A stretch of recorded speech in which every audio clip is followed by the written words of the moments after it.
వృద్ధాప్య పెన్షన్లు తీసుకునే వాళ్ళు వీళ్ళకి కర్రు కాల్చి ఇప్పుడు వాత పెట్టాలి. సిగ్గు రావనంటే వీళ్ళకి బుద్ధి రావనంటే ఎవరెవరికైతే ఎగబెట్టినరో ఇది కూడా రెఫరెండం కిందకే వస్తుంది. దీని మీద ప్రజలు రెఫరెండం తీసుకోవాలి. అదేవిధంగా దళితులకు మోసం, రైతులకు మోసం, యాదవ సోదరులకు మోసం, కొత్త రేషన్ కార్డులు ఇస్తామని మాట్లాడిన వాగ్దానం ఇచ్చిన దానికి మోసం, మహిళలకు మహాలక్ష్మి అని పేరు పెట్టి మహాలక్ష్మి లేదు, మనులక్ష్మి లేదు, ప్రతి మహిళకు 2500 రూపాయలు ఇస్తామన్నారు. అది వాటిదే మోసం, ఏమి లేదు. అదేవిధంగా వాళ్ళకి చెడకోపం పెట్టింది. అదేవిధంగా ఎంతమందికంటే మీరు ఎగనామం రైతులకు, దళిత బంధువులకు, పెన్షన్లు, పింఛన్దారులకు, మహాలక్ష్మి మహిళలకు, రైతుల రుణమాఫీకి, బోనస్కు, ఇవన్నిటికీ పెట్టింది. ఇదే సిరిసిల్ల, ఇప్పుడు నేను ఏ సిరిసిల్ల టౌన్లో మాట్లాడుతున్నానో మేము పైన గంగాధర అవతల పెగడపల్లి మండలం మీద పోయి వయా సిరిసిల్ల టౌన్, గంగాధర, సిరిసిల్ల, సిద్దిపేట, హైదరాబాద్ పోతా ఉన్నాం. అప్పుడు జయశంకర్ సార్ బతికి ఉండి మేము పోతా ఉంటే గోడల మీద రాతలు కనబడుతూ ఉన్నాయి సిరిసిల్ల టౌన్లో. ఆ నైట్లో 11:30, 12 గంటల రాత్రి గోడల మీద రాతలు, చేనేత కార్మికులారా ఆత్మహత్యలు చేసుకోకండి, చావులు పరిష్కారం కావు సమస్యకు అని చెప్పి గోడల మీద రాతలు ఇస్తే నేను జయశంకర్ గారు నాతో పాటు ఉన్న ఉద్యమకారులు అన్నాడు కళ్ళలో నీళ్ళు తీసుకున్నాం. అప్పటికి 65 సంవత్సరాలు స్వతంత్రం వచ్చి దేశానికి. 65 ఏళ్ళ స్వతంత్ర భారతంలో సావకండి అని గోడల మీద రాసే ప్రభుత్వాలు చూస్తున్నామండి. ఇంతకన్నా దౌర్భాగ్యం ఏముంటుంది? ఎట్లన్నా చేసి ఈ చేనేత కార్మికులు మనం ఆదుకోవాలి. తెలంగాణ రాష్ట్రం వచ్చినా కానీ ఒక ప్లాన్ వేసుకున్నాం. ఆ రోజు బాధపడ్డాం.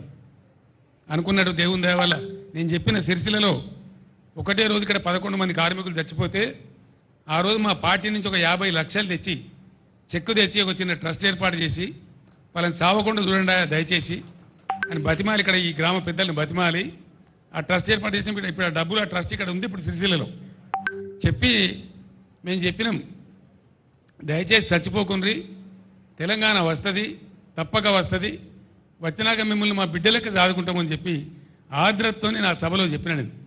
మీరు ఆత్మహత్యలు బంధు పెట్టుండ్రి, సావద్దు, మిమ్మల్ని కాపాడుకుంటామని చెప్పినాం. ఆ ధర్మిల అనుకున్న ప్రకారమే తెలంగాణ వచ్చింది, బీఆర్ఎస్ గవర్నమెంట్ వచ్చింది. మేము ఏం చేసినాం? ఒక్కొక్క నాడు 7 చేనేత కార్మికులు ఒకటే రోజు చచ్చిపోయారు భూదాన పోచంపల్లిలో. అప్పుడు చంద్రబాబు నాయుడు అని ఒక మూర్ఖుడు ముఖ్యమంత్రి ఉండే. నేను అక్కడ దండం పెట్టిన, అయ్యా ఒక 50,000 రూపాయలు ఎక్స్రేస్ చేయవయ్యా, పలానా డేట్ లోపల నువ్వు ఇవ్వకపోతే నేను భిక్షాటన చేసి ఇస్తాను, దండం పెట్టి చేతులు ఎత్తి అంగలార్చిన నేను. కానీ ఆ దుర్మార్గుడు ఇయ్యలే. దాని ధర్మిలా నేను భిక్షాటన చేసిన. నిజామాబాద్ పట్టణంలో, హైదరాబాద్ హ్యాబిట్స్లో భిక్షాటన చేసి ఒక 7.5 లక్షలు వస్తే తీసుకుపోయి ఆ కుటుంబాలకు ఇచ్చినాం భూదాన పోచంపల్లిలో. అట్లా భువనగిరిలో, గద్వాలలో, దుబ్బాకలో, సిరిసిల్లలో రోజు చనిపోయే చేనేత కార్మికులకు ఆదుకోవాలని చెప్పి బీఆర్ఎస్ గవర్నమెంట్లో మేము ఒక పద్ధతి ప్రకారం అటు పేద ప్రజలకు ఎంతో కొంత మేలవుతుంది, ఇటు కార్మికులకు ఉపాధి వస్తుందని మేము పథకాలు పెట్టినాం. రంజాన్ తోఫాను పెట్టి బట్టలు నేయమని వీళ్ళకి ఆర్డర్ ఇచ్చినాం. క్రిస్మస్ తోఫాను పెట్టి బట్టలు నేయమని వీళ్ళకి ఆర్డర్లు ఇచ్చినాం. స్కూల్ యూనిఫాములు నేయమని చెప్పి ఆర్డర్ ఇచ్చినాం. దాంతోపాటు బతుకమ్మ చీరలను పెట్టి వాళ్ళకి ఆర్డర్లు ఇచ్చినాం. ఇలా దురదృష్టం ఏంటంటే ఇప్పుడే నాకు చేనేత కార్మికుల మిత్రులు కలిసిండ్రు. సార్ మళ్ళా మా పాతకు వచ్చింది, మేము ఆత్మహత్య చేసుకునే పరిస్థితి వచ్చింది, మాకు మీ గవర్నమెంట్లో ఇచ్చిన ఆర్డర్ బాపతి 300 కోట్ల రూపాయల బకాయిలున్నాయి, అవి ఇస్తలేరు సార్ అని చెప్పిన వాళ్ళు. మీరు రాండి హైకోర్టులో కేసు ఇద్దాం, గుంజుదాం వీళ్ళని గోదావరకు, మీరు రెఫరెండం అంటారు, వీళ్ళ రెఫరెండం సంగతి ఏందో చూద్దామని చెప్పి రమ్మని చెప్పినాం. రేపు ధర్నా పెట్టినారు ఇక్కడ దాదాపు 10,000 మందితో సిరిసిల్లలో చేనేత కార్మికులు ధర్నా పెట్టిన. మేము కూడా మా నాయకుడు అటెండ్ అవుతాం, వాళ్ళకి అండగా ఉంటాం, గుంజుతాం. ఇంకా దరిద్రం ఏంటంటే బ్రాహ్మణ పరిషత్ మేము నిధులు ఇచ్చుకుంటూ పోయినాం. ఓవర్సీస్ స్కాలర్షిప్ నిధులు ఇచ్చినాం.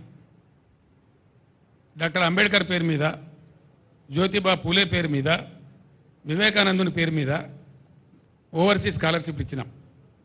ఇండియాలోనే ఏ రాష్ట్రం ఇయ్యని విధంగా పేద పిల్లలు విదేశాలకు పోతే వాళ్ళు చదవాలి, బాగుపడాలి, బతకాలని చెప్పి ఇచ్చినాం. మొత్తం బంద్ పెట్టింది.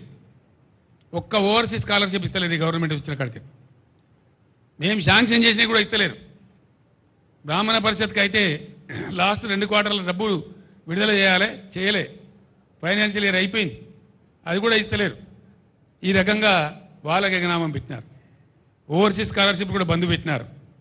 చేనేత మిత్ర పథకాన్ని బంద్ పెట్టినారు. అనేక స్కీములు చేనేత కార్మికులకు ఉన్నాయి కూడా బంద్ పెట్టినారు. అంటే వాళ్ళు సావన్నా ఎక్కడికి పోవాలి? ఎంతో బ్రహ్మాండంగా జరిగేటువంటి కాడ చివరికి బడి పిల్లలకు బ్రేక్ఫాస్ట్ పెట్టినాం మేము. ఎన్నో మంది లక్షలాది మంది పిల్లల పాపం పేదవాళ్ళు ఉన్నారు. బ్రేక్ఫాస్ట్ పెట్టమని చెప్పినాం. దాని ఇంటర్మీడియట్ కాలేజీలో కూడా వర్తిస్తామని చెప్పినాం. ఆ బ్రేక్ఫాస్ట్ కూడా బంద్ పెట్టాను. చిన్న పిల్లలకు బల్ల పెట్టిన బ్రేక్ఫాస్ట్ బంద్ చేయడం రెఫరెండమా? ముఖ్యమంత్రి గారు గదెందుకు బంద్ చేసినావు? ఇంకా పోరగాళ్ళను నోరెందుకు కొట్టినావు నాకు అర్థం కాదు. ఓవర్సీస్ స్కాలర్షిప్ బంద్ పెడతావు, బ్రాహ్మణ పరిషత్ నిధులు బంద్ పెడతావు, చేనేత కార్మికులకు బంద్ పెడతావు, చివరికి బ్రేక్ఫాస్ట్ కూడా బంద్ పెడతావు. మరి ఏం నడుపుతున్నారు మీరు నాకు అర్థం కాదు. ఎవరికి ఇస్తున్నారు డబ్బులు?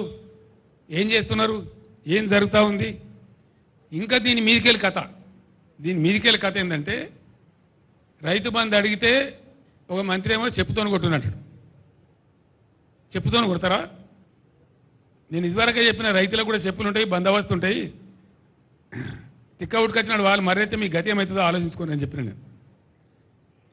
సిరిసిల్లలో కార్మికులు చచ్చిపోయే పరిస్థితి ఉందా? ఆత్మహత్యలు మళ్ళీ మొదలయ్యేటట్టునేని అడిగితే ఇంకో కాంగ్రెస్ వాడు అంటాడు, ఏం పోయింది వాళ్ళ నిరోధులు అమ్ముకొని బతుకమన్నది, పాపడాలు అమ్ముకొని బతుకమన్నది అంటాడు. నిరోధులు అమ్ముకొని బతకన్నారా? కుక్కల కొడుకులారా మీరు? మనుషులా మీరు? లక్షలాదిగా ఉండేటువంటి చేనేత కార్మికుల మనోభావాలు దెబ్బతీస్తారా మీరు? మీరు ఇస్తే ఇచ్చిండ్రు, పీక్తే పీకిండ్రు, ఇవ్వకపోతే చేత కాకపోతే ఇవ్వకుండా. కానీ నిరోధులు అమ్ముకొని బతుకుండ్రి, పాపడాలు అమ్ముకొని బతుకున్నట్టు వాళ్ళు మనుషుల్లా కనబడతలేరా? గర్జిస్తారు బిడ్డ. చేనేత కార్మికులే ఇలా పులులే గర్జిస్తారు, మిమ్మల్ని తరిమి కొడతారు, జాగ్రత్త అని చెప్పి నేను హెచ్చరిస్తా ఉన్నా. వెంటనే బతుకమ్మ చీరలే కానీ, మరో చీరలే కానీ, స్కూల్ యూనిఫామ్లే కానీ అవన్నీ కూడా బకాయిలు ఇమీడియట్ విడుదల చేయండి. నేను చేనేత కార్మికులు చెప్పిన అవసరమైతే మా పార్టీ నుంచి డబ్బులు ఇస్తాం, వకీళ్ళ ఫీజులు. మీరు భయపడేదేం లేదు, కోర్టులో గుంజుదాం, కొట్లాడదామని కూడా చెప్పినాం. రేపు ధర్నా తర్వాత కూడా స్పందించకపోతే, ఆర్డర్లు రాకపోతే 3-4 రోజులలో ఖచ్చితంగా హైకోర్టులో దావా వేస్తాం. ప్రతి ఊర్లో ధర్నా పెడతాం. ఎక్కడెక్కడ చేనేత కార్మికులకు బాధలవుతున్నాయో రాష్ట్రం అంతా రణరంగం చేసి మిమ్మల్ని ఫుట్బాల్ ఆడతాం బిడ్డ, ఇడిచిపెట్టాం, జాగ్రత్త.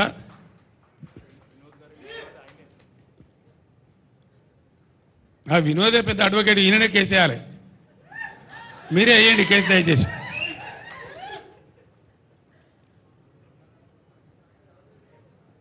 ఇంకేం మాట్లాడతారు? చేనేత కార్మికులంటే మొన్నటిదాకా దొబ్బి తిన్నారట. దొబ్బి తిన్నారా? దొంగనా కొడుకులారా? దొబ్బి తిన్నారా? కష్టం చేసిండ్రు పాపం. గవర్నమెంట్ ఆర్డర్లు ఇస్తే నేసిండ్రు, ప్రజలకు పంపించిండ్రు.